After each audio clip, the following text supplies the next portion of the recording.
Bom, Vinícius, vamos dar continuidade aqui. Eu estou fazendo uma gravação aqui. Você não está me vendo, mas a gravação tá aparecendo no meu rosto aí. Eu acho que é por isso que eu não consigo mostrar meu rosto para você, mas enfim, no programinha aqui no OBS eu apareço. Cara, é o seguinte, novamente, agradecer aqui seu tempo, seu espaço, né? Eu sei que deve ser muito corrido. E cara, a primeira pergunta que eu pensei assim foi basicamente, não sei se a Irina ela tem alguma, e logo em seguida ela pode fazer, mas é o seguinte: eu sou assessor de investimentos da XP, não é? A gente tem acesso a muitos relatórios e muito, digamos, essa parte teórica da economia. Existem relatórios que mostram que o Brasil está bem, o Brasil vai se recuperar. Existem relatórios que mostram, digamos, um lado mais negativo.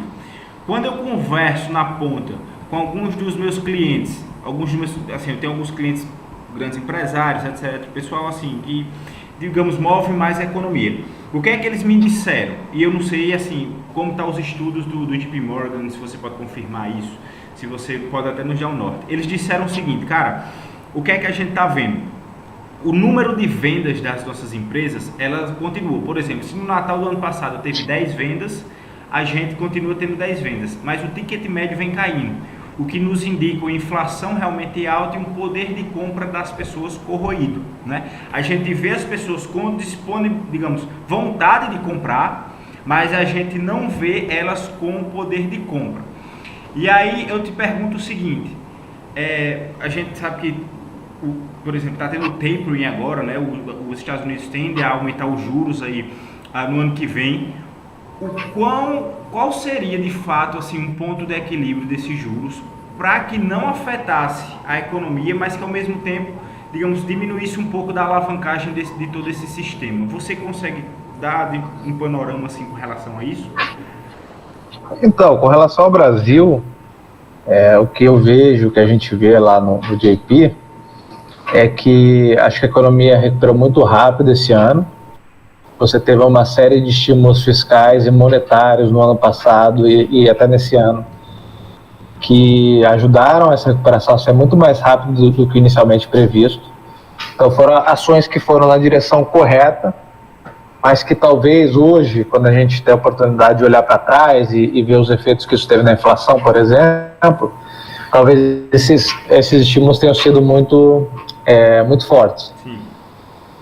E o Brasil, como um país emergente, ele tem uma limitação de liquidez que os países desenvolvidos não têm.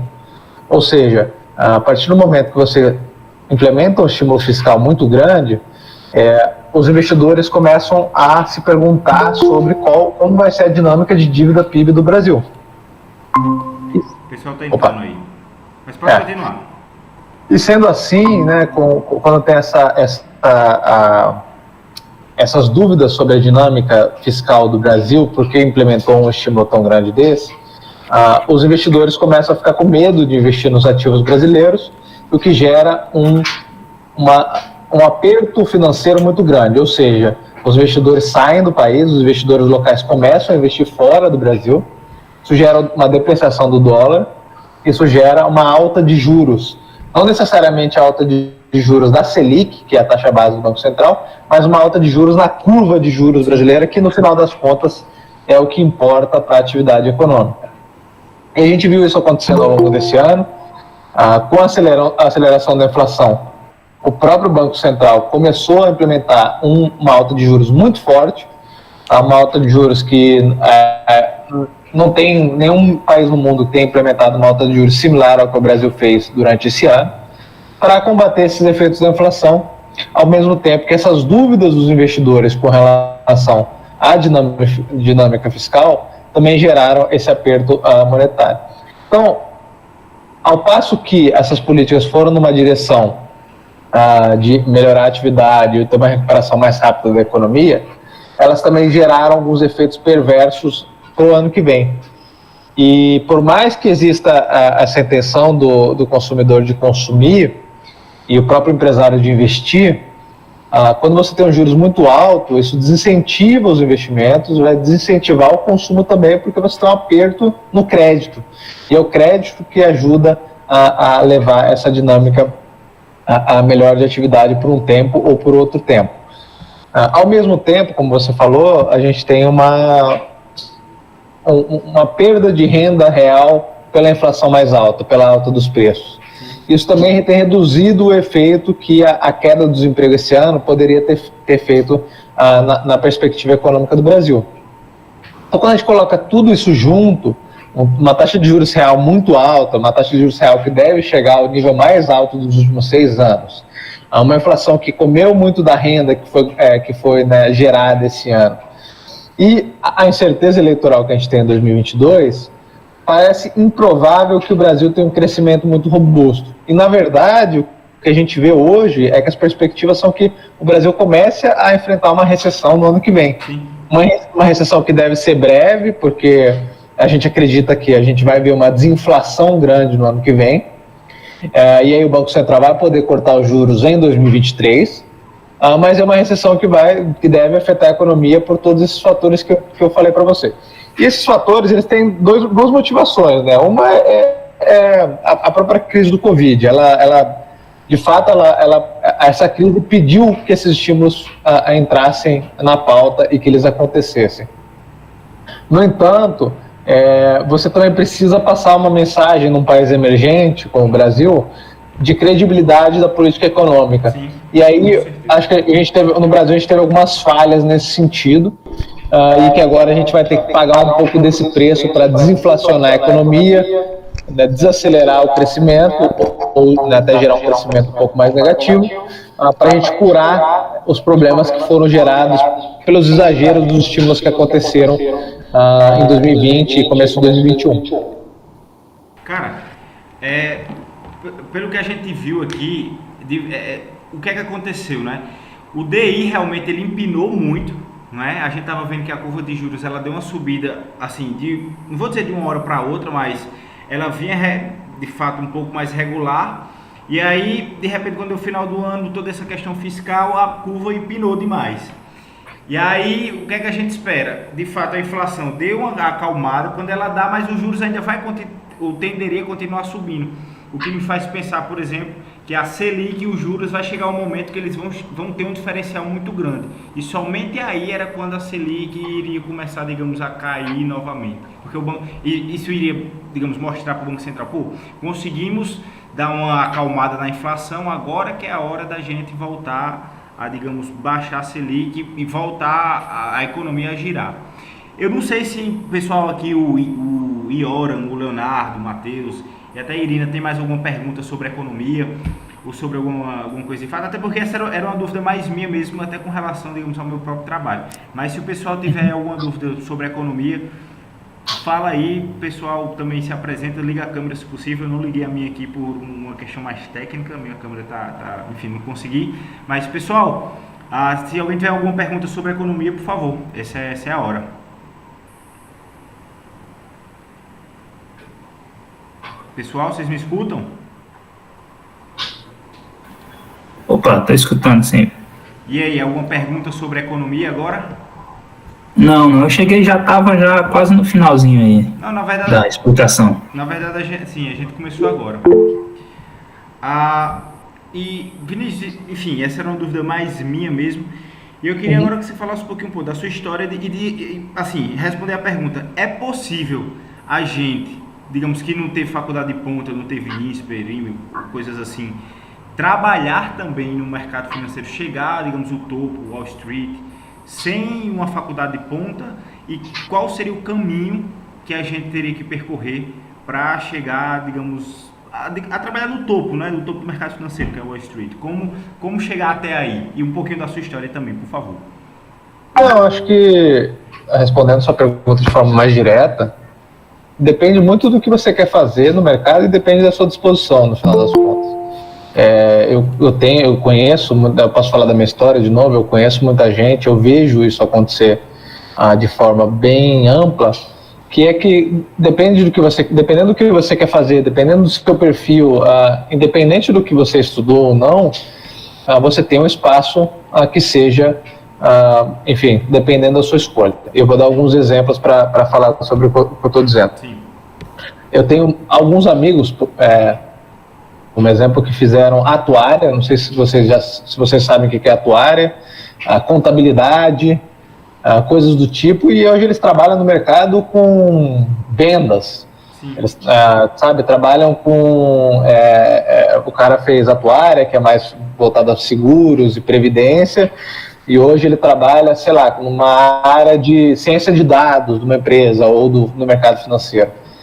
Então tem muita variabilidade aí. O que a faculdade te dá, eu posso atestar isso muito bem, é um cartão de entrada. Sim. Né? Então quando você tem um currículo da USP ou do INSPER, como você mencionou, ou do FGV, ou o que quer que seja, ele fala para o seu empregador o seguinte: olha, essa pessoa aqui, ela estudou, ela teve mais oportunidades ou qualquer coisa desse tipo, para estar aqui na sua frente hoje. E aí o empregador pega esse sinal e ele toma uma decisão. Sim. Mas isso é só um sinal, não é todos os sinais. Um outro exemplo, eu falo assim, dos processos seletivos aqui nos Estados Unidos e dos processos seletivos que tem no Brasil para emprego e para faculdade, né? Sim.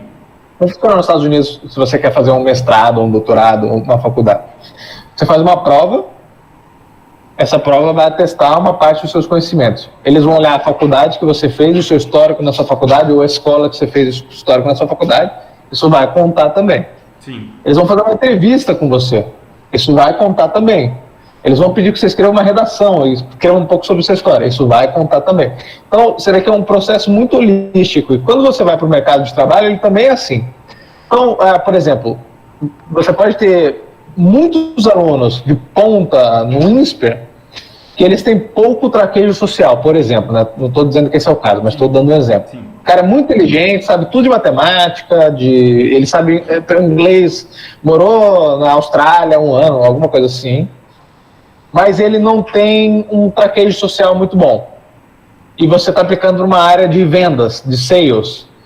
Essa pessoa não vai ser escolhida, porque ela tem o perfil dela para fazer outras coisas. Então, assim, eu não estou rebaixando o fato de você querer estudar nos melhores lugares, querer estudar bastante, ou coisa do tipo. Mas isso é um sinal só entre muitos, e também depende do que você quer fazer. Sim. Eu volto ao exemplo que eu falei de alguns colegas.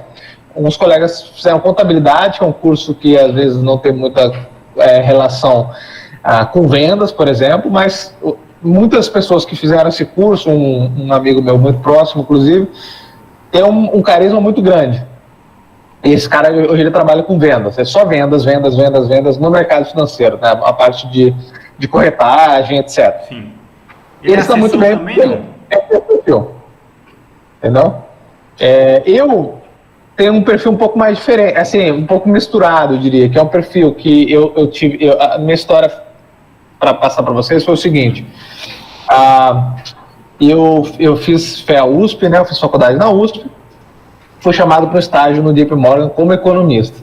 Só que a vaga de economista é uma vaga muito técnica, né? E normalmente, para você se tornar um economista pleno, num banco, ou numa consultoria, ou num fundo, você precisa ter um mestrado. Sim. No meu caso, não. No meu caso, eu virei economista antes disso. Então eu fugi um pouco dessa regra para mostrar como às vezes, dependendo da oportunidade, dependendo da situação, dependendo do perfil, faz sentido, porque lá atrás, quando eu fui contratado, eles precisavam de alguém júnior, isso em 2013, né?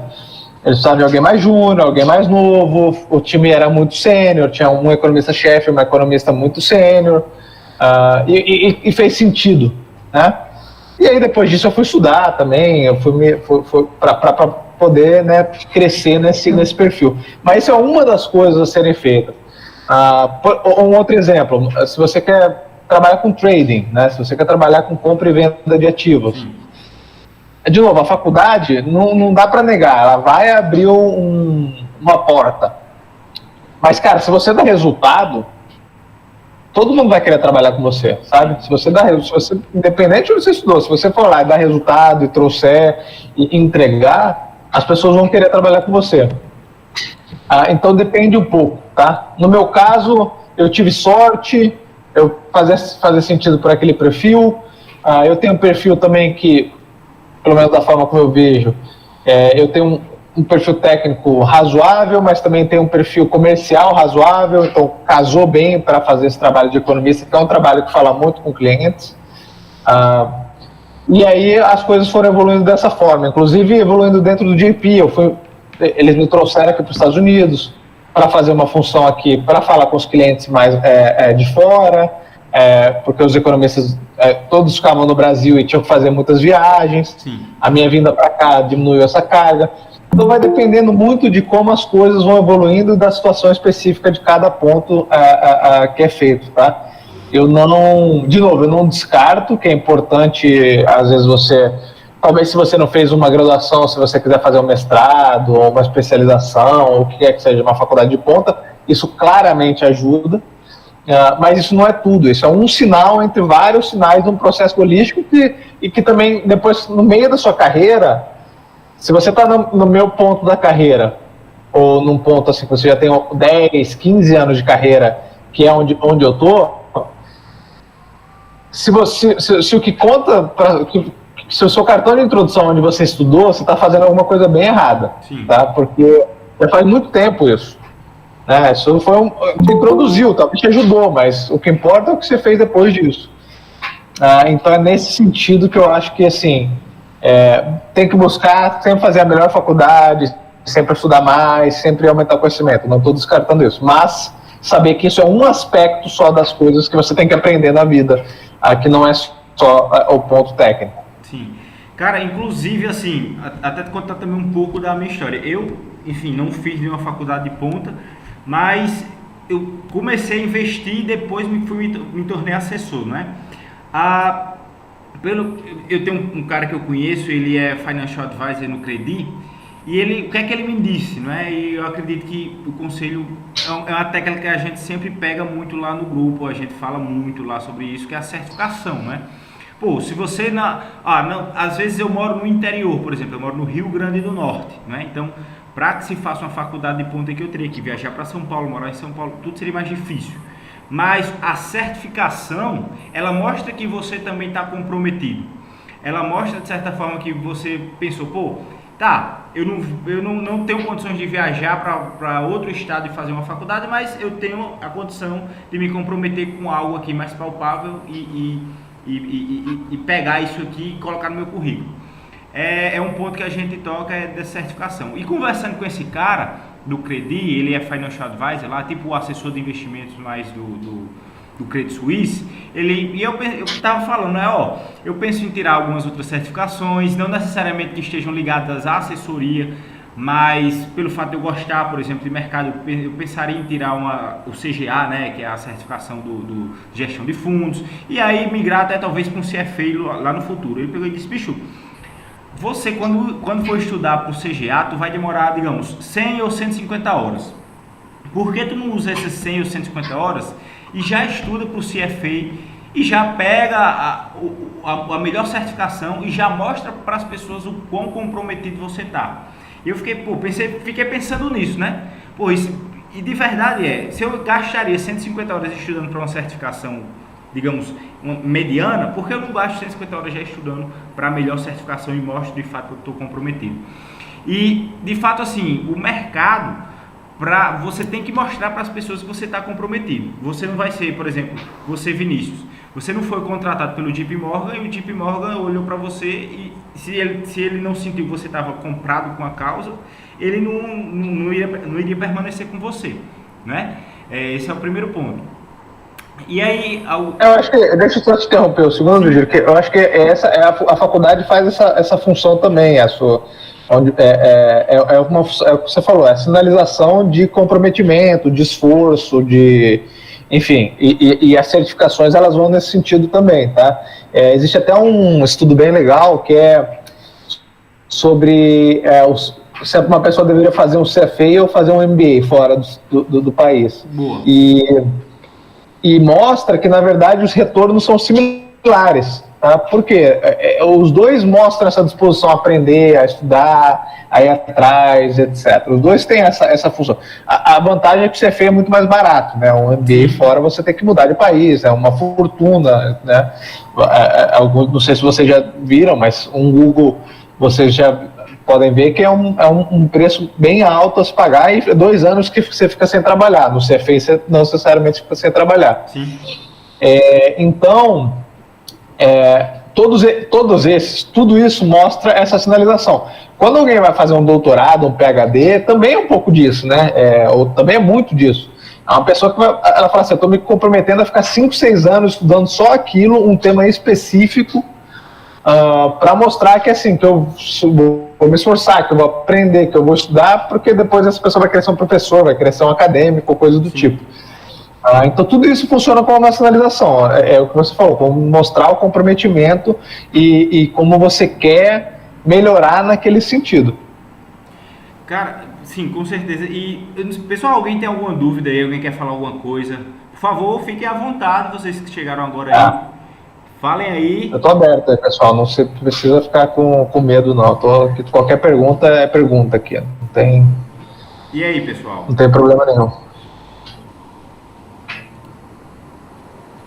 Bom, parece que ninguém quer falar. Seguinte, Vinícius, outro ponto que eu queria tocar era como porque assim, a gente, nesse mês agora de dezembro, a gente leu Flash Boys, do Michael Lewis, né? Não sei se você conhece esse livro, foi o livro escolhido do Lemos.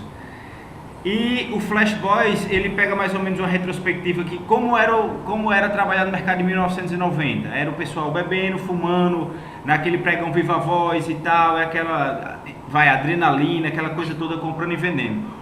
E aí o mercado foi migrando e hoje é basicamente HFT, compra, venda, giro muito rápido. As tesourarias hoje tem, digamos, existe mais robôs do que gente propriamente comprando. E aí a pergunta que eu queria te fazer, cara, era basicamente como é o dia a dia de um economista no JP Morgan. Ele chega às 7 da manhã, sai às 8 da noite, entrega relatório, ou, por exemplo, ele está muito na rua, olhando o movimento da rua. Como é de fato o dia a dia de um economista no JP Morgan, como funciona isso? Eu posso falar um pouco sobre todas as áreas, né? Eu estou há um tempo lá no JP já, e conheço bastante pessoal de trading, de vendas, enfim. E o que eu posso te dizer é que, assim, mudou muito dos anos 90 e mudou muito, inclusive, desde quando eu entrei, tá? Hoje em dia, as regras de compliance, elas são muito mais estritas, elas são levadas a sério e ao pé da letra, tá? Então, assim, você tem muito menos espaço para qualquer... área cinzenta moral, né? Sim. Você tem que navegar realmente numa forma bem certa, bem estrita, inclusive até às vezes erros honestos podem, enfim, abrir margem para outras interpretações, e por isso eles pegam tanto no pé para a gente tentar sempre. Isso vale para tudo, tá? Inclusive com relações dentro do escritório, questões de machismo e coisas do tipo, né? Então é uma situação muito mais séria hoje do que foi lá atrás.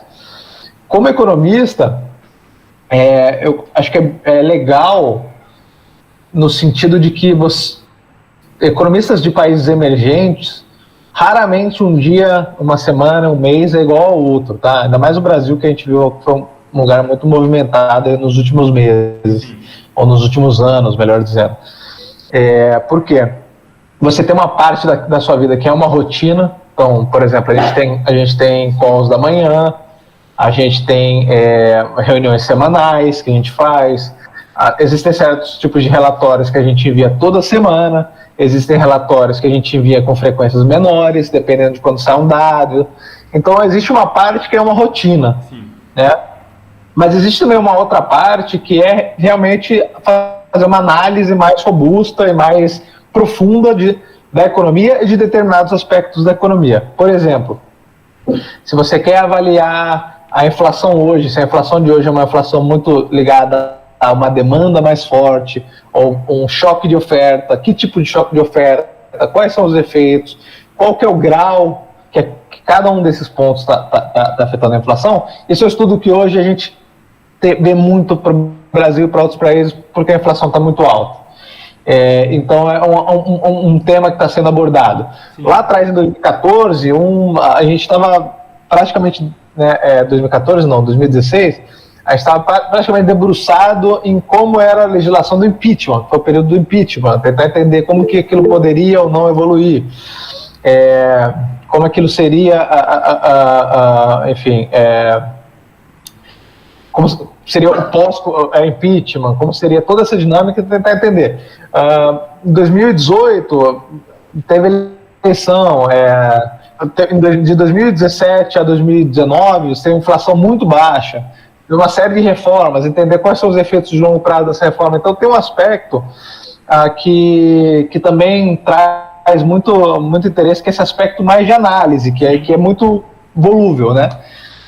Dependendo de como está a situação, dependendo de como está a economia, você tem uma gama de coisas que você pode fazer e analisar que deixa o trabalho muito mais interessante do que essas rotinas. Então, o trabalho que normalmente o economista ou o mercado financeiro, ele no período da manhã, ele é muito ativo, principalmente num banco gringo, por dois motivos, né? A maior parte das as notícias de jornais todas saem de manhã. Às vezes você tem coisas ao longo do dia, claro, mas a maior parte das notícias sai de manhã. A maior parte dos dados econômicos sai de manhã. Os relatórios das empresas, se você trabalha com o mercado de ações, eles provavelmente saíram na madrugada, à noite, e o primeiro efeito de mercado será durante a manhã. Sim. E também de manhã é quando o mercado de Londres e dos Estados Unidos está aberto, né? E aí, conforme vai passando o dia, esses mercados vão fechando, e aí no final do dia você já tem menos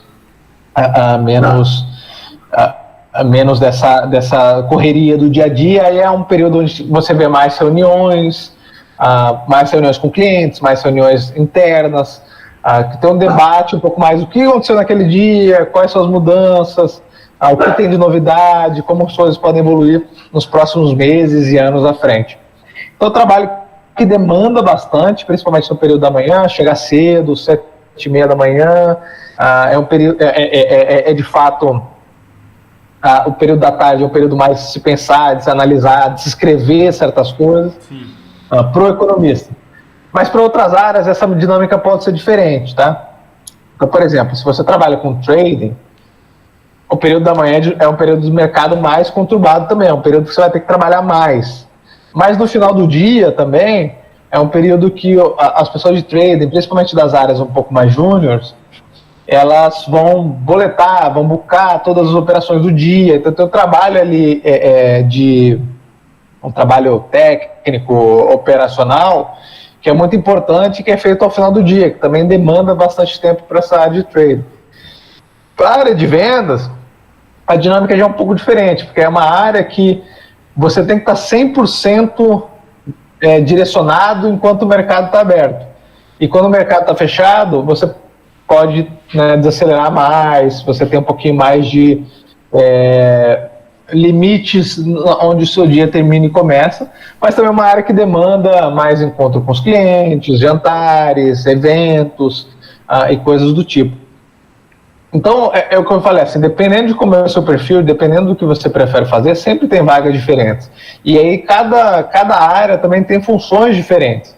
Se você é um economista mais júnior, você tem funções mais operacionais maiores. Se você é um economista mais sênior, você tem uma função comercial maior, uma função de pensar o ambiente político e econômico maior. Então, se você é uma pessoa de vendas também mais júnior, você tem que estar ali ativo, sempre conhecendo os clientes, passando a precificação, entendendo os desejos. Se você é uma pessoa mais sênior, você tem que estar pensando mais nos eventos, na operacionalização mais do big picture, sim, e por aí vai. E na área de trading é a mesma coisa. O cara, um trader mais sênior, um chefe de uma mesa, ele vai pensar mais sobre o portfólio do banco ou do seu fundo, e ele vai a tentar entender como os investimentos são melhores feitos. O cara mais júnior, ele já vai estar mais preocupado com o fluxo de cliente, o cliente está comprando, o cliente está vendendo, entregar um serviço melhor, entregar preços melhores, né? Pensar na concorrência e por aí vai.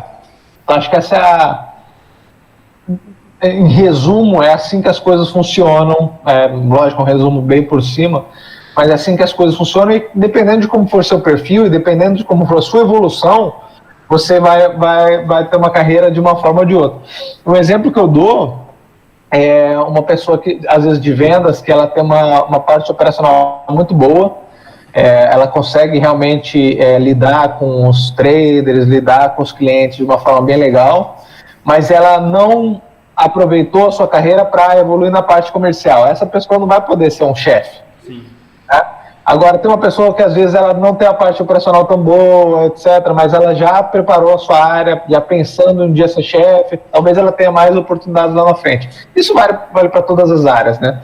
Dependendo do que você é bom, você pode ficar em uma função, e se você for bom em outra coisa, você pode migrar para determinada função que é diferente.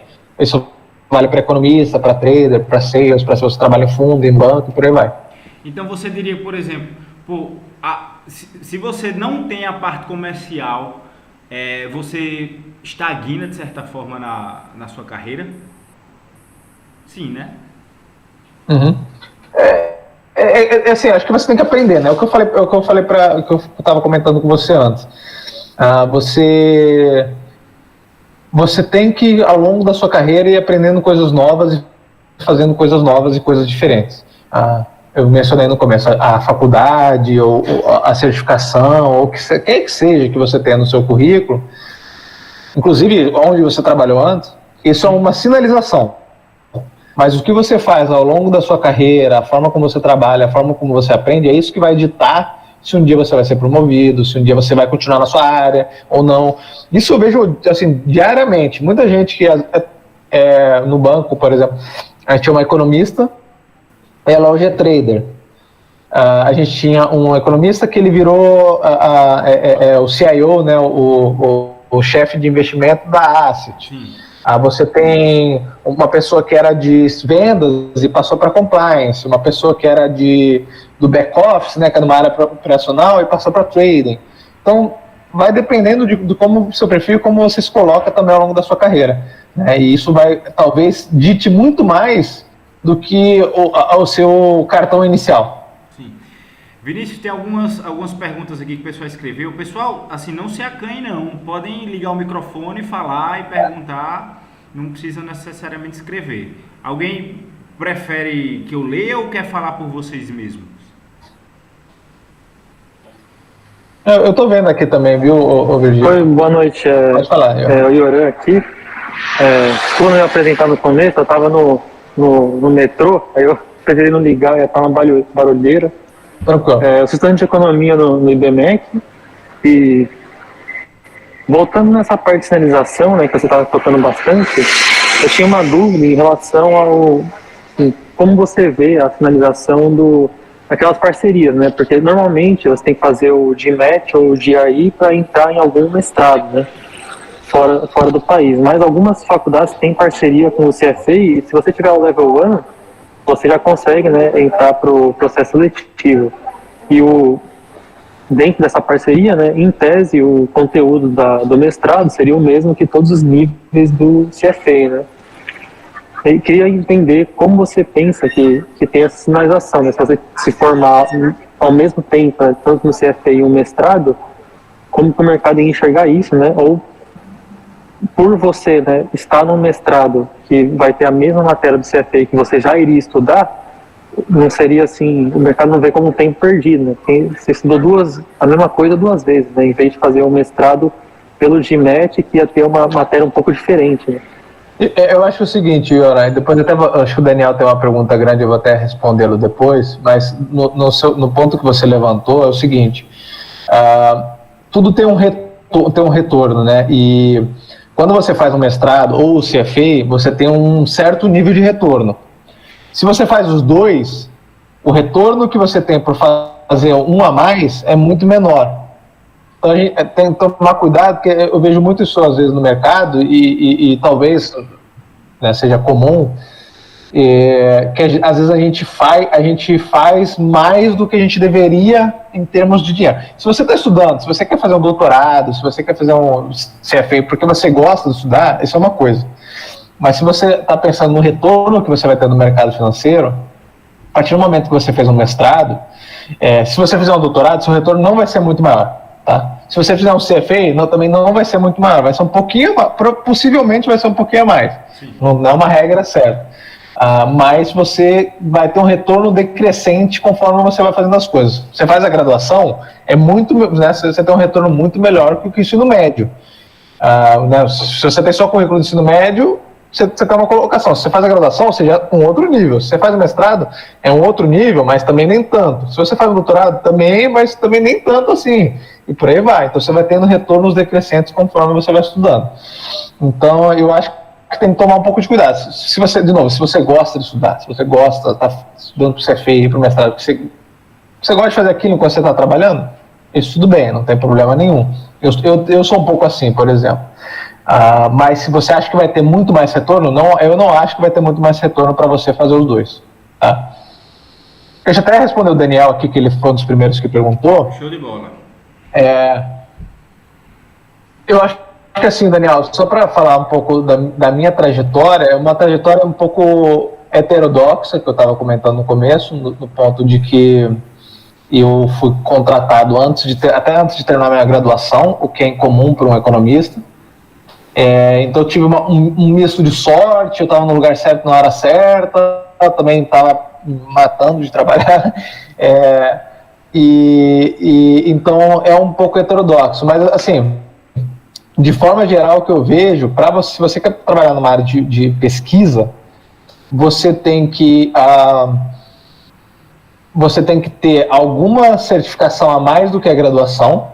Então você tendo um mestrado, se você quer ser economista, um mestrado com certeza. Se você quer trabalhar com analista de ações, equity research, um CFA, ou até um mestrado também, um mestrado menos, mas um CFA, um MBA ou qualquer coisa nesse sentido, isso vai te ajudar a se colocar melhor. O inglês, sem dúvida, acho que é uma coisa que hoje pesa muito, porque eu vejo até as casas locais, as corretoras locais, os bancos locais, a maior parte dos relatórios deles é em inglês, para poder alcançar o máximo de pessoas, porque no final das contas você tem muitos clientes no Brasil, mas também tem clientes lá fora. Num banco gringo, com certeza, porque é a linguagem padrão, né? Num banco gringo, num fundo gringo, ou o que quer que seja. Isso vai fazer, e porque também no final das contas você vai ler muitas coisas em inglês, né? Você vai aprender muitas coisas em inglês. O CFA é um exemplo claro, o material todo em inglês, mas também se você trabalha num fundo de investimento e você vai ter acesso a todas as casas, todos os bancos, os relatórios dos bancos, o meu relatório, o relatório do nosso time e por aí vai. Você vai ter tudo em inglês, então você entender e ter esse diferencial acho que vai ser muito, muito importante. Então são coisas assim, depende um pouco de sorte, depende um pouco do que você entrega, depende um pouco da sua qualificação, mas o inglês é uma coisa que hoje é uma condição meio sine qua non para ter esse acesso. Depois o Virgílio, aí, o pessoal, se quiser colocar meu LinkedIn lá no grupo de vocês, pode colocar, não tem problema nenhum, é só me mandar lá que eu adiciono todo mundo, não tem muito estresse e posso conversar se houver necessidade. Tranquilo. Eu mando lá o LinkedIn do Vinícius lá no nosso grupo e quem quiser adicionar, adiciona. Vinícius... Deixa eu ver o Matheus aqui também, que até perguntou qual que é a diferença. Show de bola. Vai lá. Assim, a diferença é o estágio de carreira, Matheus. A diferença é o estágio de carreira. O nível de experiência que você tem, o que você faz no time. Então, por exemplo, um economista que já tem 20 anos de mercado, ele dificilmente vai trabalhar como economista júnior, porque ele já tem muita experiência, ele já conhece há muito tempo, ele vai fazer atividades um pouco diferentes de um cara que está começando hoje, que está no primeiro, segundo ano de trabalho. Esse cara ele vai aprender, vai começar do básico, vai entender os dados, vai trabalhar com a parte de programação, com a parte de organização dos dados, Excel, Python, coisas do tipo. Um economista mais sênior, um economista-chefe, ele não vai fazer isso, ele vai pensar mais, enfim, como a economia vai evoluir, etc. Ele não vai mexer necessariamente nos dados e nas projeções e fazer aquele ajuste fino. Ele vai pensar, olha, realmente os juros estão altos, acho que a gente vai ter uma recessão, vamos fazer essa conta, vamos falar com o economista júnior que faz a parte de crescimento. O que você está achando? Esses juros altos, e se acontecer isso? Ele vai pensar um pouco mais na parte política, porque é uma parte que importa muito, né? Se a economia está desacelerando, como que o Banco Central vai reagir? Como que o Ministério da Fazenda vai reagir com a economia desacelerando? Ele vai pensar nesse sentido. E é uma pessoa que vai falar mais com clientes, né, do que um economista mais júnior, que vai ficar mais ali no dia a dia, nos dados, no ajuste fino das projeções e na avaliação dos detalhes da economia, da inflação, do setor externo, das contas fiscais e por aí vai.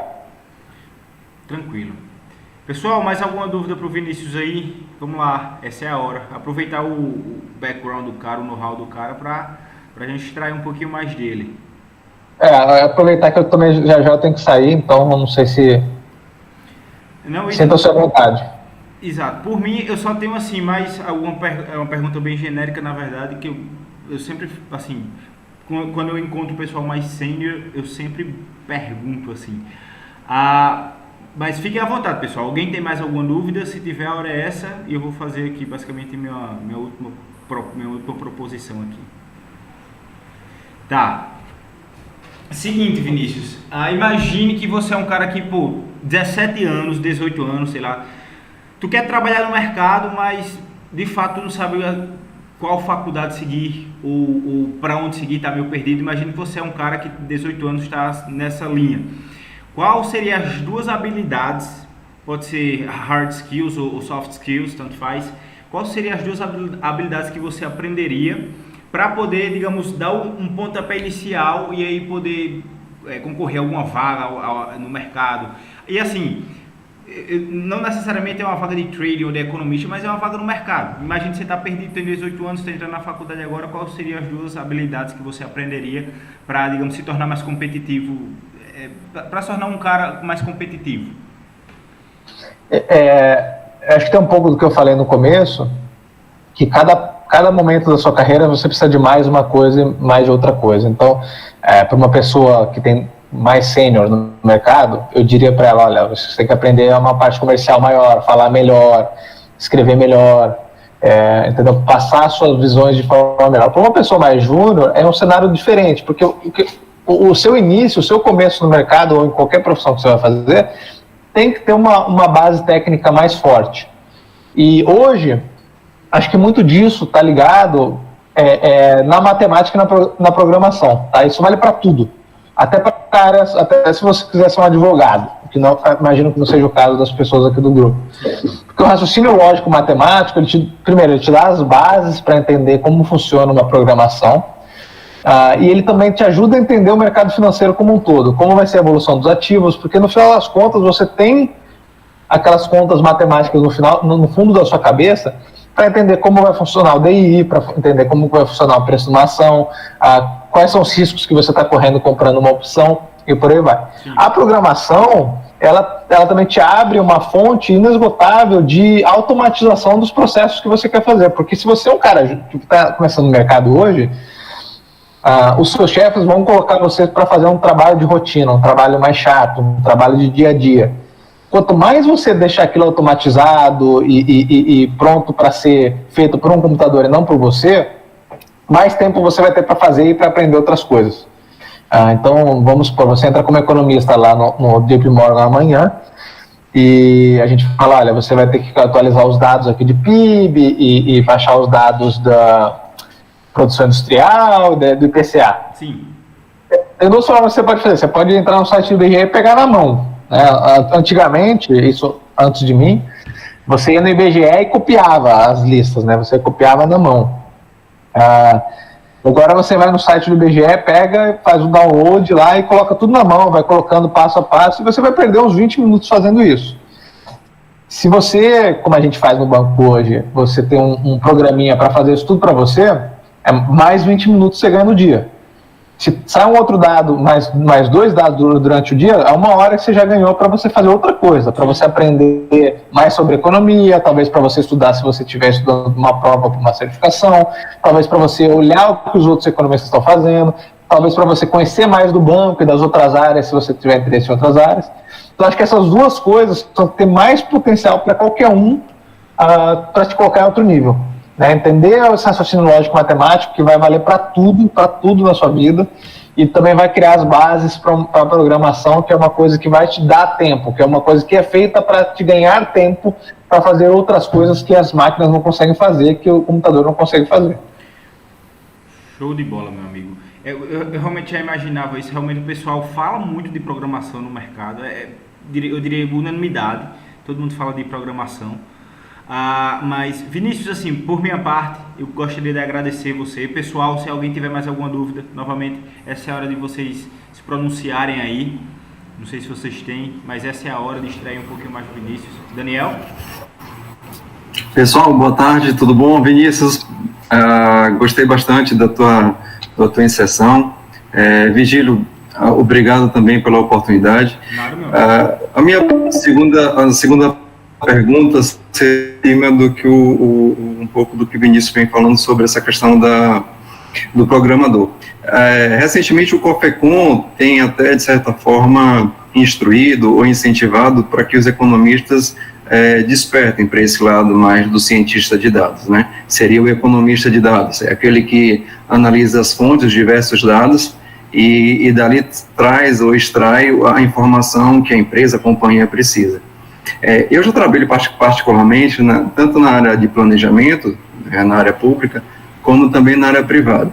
Então, eu queria saber de você, assim, qual é a visão que você tem desse economista, assim, atualizado, né, voltado para essa inserção na área de programação, na área de cientista de dados, aquele cara que sabe analisar dados, sabe entregar para o executor, aquele que vai tomar a direção da empresa, da companhia. Então, é nesse sentido. Qual seria a sua visão, além das certificações, no caso CFA, para esse economista, e sim, principalmente para quem está mudando de área? Eu estou mudando de área, estou focando para a área de mercado financeiro, particularmente ou research ou de investimento. Tenho buscado tirar as certificações, tanto para CFP como CNPI, e o foco também é chegar ao CFA. Eu sempre disse que a gente tem que tentar não ficar na superfície, né, mas tentar sempre aprofundar as coisas para a gente ter maiores oportunidades de poder. A gente sabe que o economista ele faz muito links com outras áreas, a área jurídica, a área de matemática, a área estatística. Então, qual é a tua visão, assim, que você pode passar para quem está querendo fazer esse upgrade? Acho que é legal. Rapidinho. Muito legal. Na reunião aqui nós só temos mais 5 minutos, tá? Depois vai cair. Mas vai cair se você puder responder, os 5 minutos são seus. Eu respondo, esse eu respondo rapidinho no final, que é o seguinte.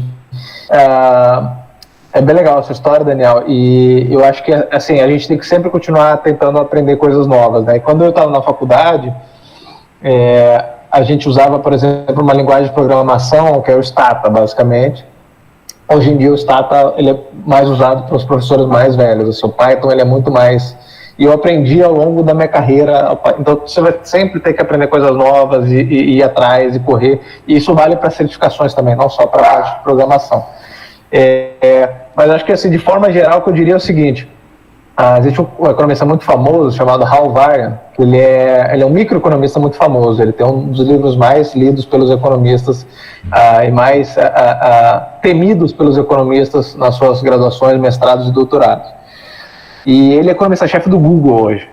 Ou seja, ele trabalha só com processamento de dados, só com a análise de comportamento e coisas nesse sentido. Então é uma pessoa que se adaptou de um acadêmico para uma área muito ligada à tecnologia, né?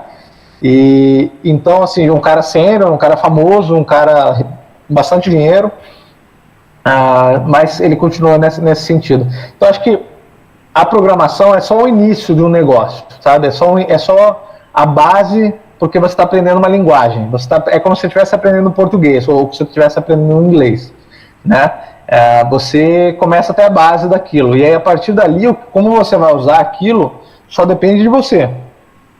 Os cursos de programação, não sei se vocês já viram ou já tiveram acesso, eles são bem rasos, né, no sentido de que você faz um curso de programação inicial, eles te introduzem a linguagem, e o resto é com você procurando no Google, indo atrás, vendo ferramentas novas, tentando entender, lendo e correndo atrás. Então, assim, esse tipo de coisa vai te iniciar, o certificado vai te iniciar em certas coisas, um curso numa certa área vai te iniciar, sim.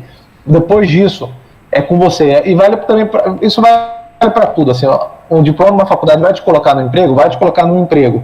Depois disso é com você, né? O diploma não vai te carregar mais para sempre. Então, isso vale para quem está mudando de carreira também. Você vai fazer o CFA, você vai fazer o CPA, ou qualquer que seja a certificação que você ache mais adequado, isso vai te ajudar a abrir portas, vai ajudar a abrir portas, mas depois vai depender do que você está fazendo, das coisas novas que você vai estar correndo atrás, que você vai estar querendo aprender, que você vai estar querendo fazer. Então, acho que essa dinâmica que a gente sempre tem que entender.